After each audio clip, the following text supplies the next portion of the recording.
You know what looks really good on classic hot rods and muscle cars? Actual classic vintage valve covers.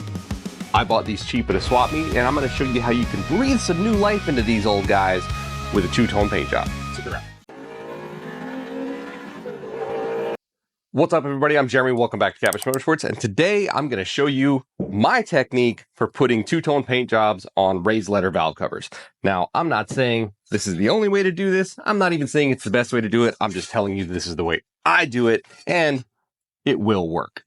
You don't need that much to do it. It doesn't cost that much. And for a lot of you guys, it's mostly going to be stuff that you probably have anyway, like this ceramic engine paint. Now, I love these old vintage finned valve covers like this. And I really like a lot of the factory valve covers that have raised letters too. This will work on any of those. Anything that has a raised letter surface or raised fin surface, this will work on. And this, in my opinion, is the easiest way to breathe new life into them. You know, you can sit there and polish them for days. And if you want to do that, more power to you. I can't be bothered. Plus, I really like this two-tone look anyway. And if we get up real close on these are not perfect. The valve covers themselves are probably 40 years old, 50 years old. They weren't perfect to start with. So if you're the guy who wants a perfect job, you can spend all that time on top of what I'm going to show you. But this just goes to show you how you can put in not necessarily minimum effort, but put in some intermediate effort, and it goes a long way. And I'm wagering a lot of you guys are probably like me. You just want to improve what you have and make it look good from 10 feet away. And these look real good from 10 feet away. So let's talk about what you're going to use. Now, a lot of you guys probably have some of this stuff in your garage cabinets already for painting engines. This is the same stuff that you go buy on AutoZone. So I've got my two colors that I'm going to use, and I have some ceramic engine primer. Now, the last part is the part that you might not have, and this is the secret weapon that makes the whole thing work. This is 2K ClearCoat. If you've watched any of my other paint videos, you've probably seen me say this is my secret weapon on most paint projects. This is the same stuff you'd use to clear an entire car with. It's super durable, and it's not hard to get. Now, you do need a paint gun to use the bulk product like this. If you don't have a paint gun, don't fret. You can buy this stuff in a rattle can as well. The downside is it's going to be single use two-part. Once you hit a button that mixes the two parts, you have to use the entire can pretty much right there. I'm not sure how well you can see this on camera, but I've already applied our primer, our gold paint, that's going to be the raised letter colors, and the 2K clear to this valve cover. Now, there's a reason for that. This 2K clear, while we've said it's super hard, super durable, it's very slow to cure fully. So I actually painted this last week, and it's been sitting for almost a full week. It's been sitting about 6.5 days to get ourselves towards a full cure before we start this process that I'm going to show you. Because if you just spray this on and then try to do it the next day, it's probably going to fail. So just know that if you're going to try to do what I'm going to show you today, you do need to give yourself some cure time on the clear coat. Otherwise, it might not work. All right, so here's the process. Number one, prep work. You can do that as much as you want to. Definitely spend some time cleaning these, getting all the grease out of them. Around the oil holes, you're probably going to have old oil in here. Try to get that off. Same thing, grease tends to concentrate around your bolt holes here in these little channels. Try to at least work hard to get all the grease out of there that you can so the paint sticks better. After they're clean, spray the whole thing with primer. Now, I like to do things wet on wet when I can. So all my coats, with the exception of what I'm about to show you, kind of happened right on top of each other. Paint just adheres better that way. It's all clean. We then put our engine primer on. Then I sprayed my gold color on the parts that are going to be raised. Again, I don't know how well that shows, but the top is gold. On top of that, I put 2 or 3 coats of the 2K clear just on the top surface, not the whole thing, just on the parts that are going to stay gold. That's when that cure time comes in. That's when you really need to let it sit for at least a week to be sure this will work. Wouldn't even be a bad idea to let it sit longer than that. Depends how patient you are. So now we're all caught up. That's where this valve cover is right now. So now it's time to put our blue on there. Again, this is just basic Dupli-color engine ceramic old Ford blue. I'm going to put a few coats down. If you can, try with the parts that are going to be wiped off to not go crazy thick, because it's just more paint you have to wipe off later. And just, like I said earlier, this is kind of intermediate effort. You know, the whole thing's not clean. If you look at that other one close, there's little bits of trash and stuff in it.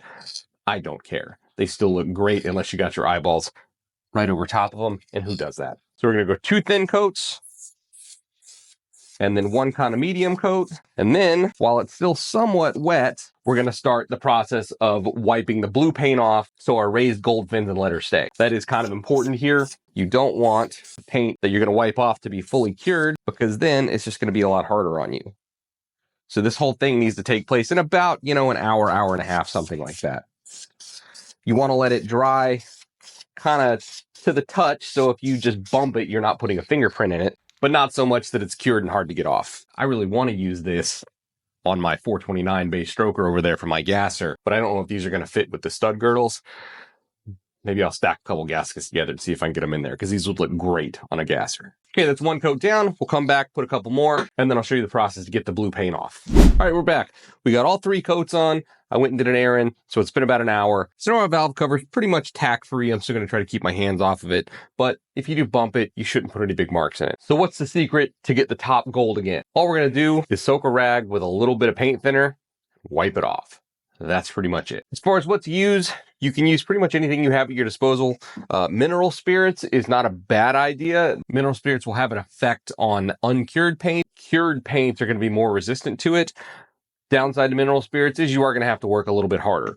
So I kind of did this as a 2-part when I did my other one. I used mineral spirits as a secondary wipe to get little streaks off after I'd got most of the base coat off. For your more aggressive thinner, like I said, you can use almost whatever you want, you know, a urethane reducer, but I'm going to go with something that I'm pretty sure most of you guys probably already have. Brake clean. I know, sounds ridiculous, but it's what I used on the other one. It'll work, I promise. So all I'm going to do is I'm going to spray a little bit of brake clean in this little cup here so that I could dip my rag in, and then we're just going to be careful and wipe it off. 2 big notes here. 1, you're going to have to move around a lot, because what happens is, this is the rag I used for the other one.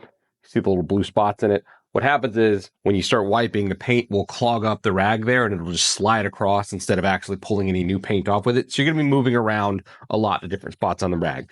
So you need to have good rag control, which is a silly thing to say, but you need to be able to control your rag, because what'll happen is if you've got, you know, brake clean down here on this and you're wiping and you drag that along someplace you didn't mean to, you could end up messing up your paint job. So be aware of where your dangling bits of your rag are. Second note, maybe even more important, you don't want your rag dripping wet, because then when you're wiping off, if it's just dripping, you're going to end up soaking brake clean down into the areas that you don't want to have brake clean on them and eat up that paint, which is also obviously going to be bad. However you want to do it, get your rag wet and then just make sure that it's not dripping wet when you start wiping. Depending on how complex your application is, you do need to be careful. This does take a while. So I'm going to put you guys in fast motion so you don't have to sit here and watch me do this for 20 minutes or however long it takes me.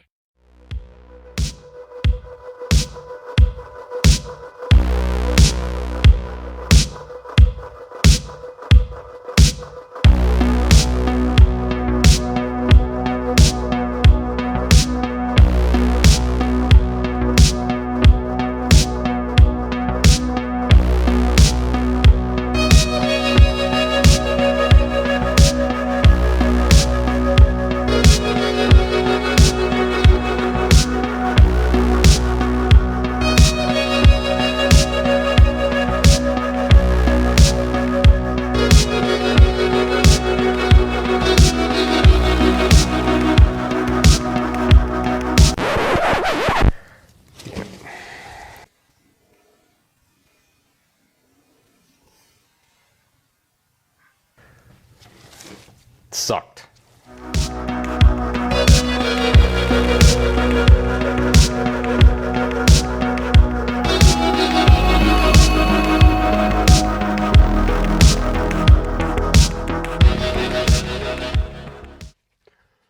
Well, there you go. It's that easy. Now, I did show you the one mistake where I got a little too busybody and ran past and put my brake cleaner finger right into the paint in the middle here. What I'll probably do there is let the paint dry a little bit more and then go back in, put a little bit of blue paint on an artist paintbrush and just try to touch that up slightly. Even as is, I mean, I am 2 feet away from it. I can see it, especially because I know exactly where to look, but you really probably wouldn't notice it if it was just in a car and you weren't looking at that exact spot. So if you do something like that, don't let it eat away at you too bad. If it bothers you, take a little bit of paint on a brush, try to touch it up a little bit. And that's a pretty big fingerprint. So if it's a tiny error, I probably would just leave it alone, because the more you chase trying to fix stuff like that, the deeper a hole you dig yourself in a lot of cases. I am going to take one more step right now. This is just glass cleaner. Again, not soaked, just sort of wet. And then I'm going to take and wipe the raised areas because we don't want brake cleaner just sitting on this.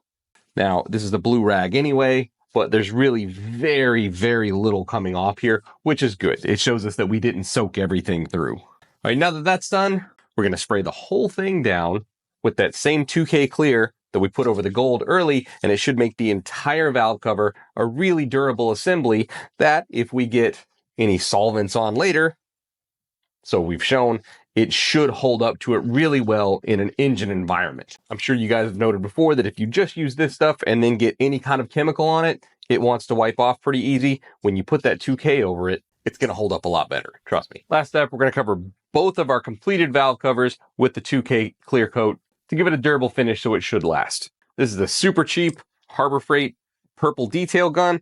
To be fair, I really don't like this gun, but I don't feel like cleaning out my better one right now. And this one, I'll just spray the clear coat through it, then run a little bit of brake clean through it and throw it on the shelf. So, all right, here we go. Now, if it matters to you, the stuff that I use is a 4-to-1 mix, and I always put a little bit of reducer in it, so it's 10% reduced, especially because we're using a little bitty tiny gun and it's kind of cold outside.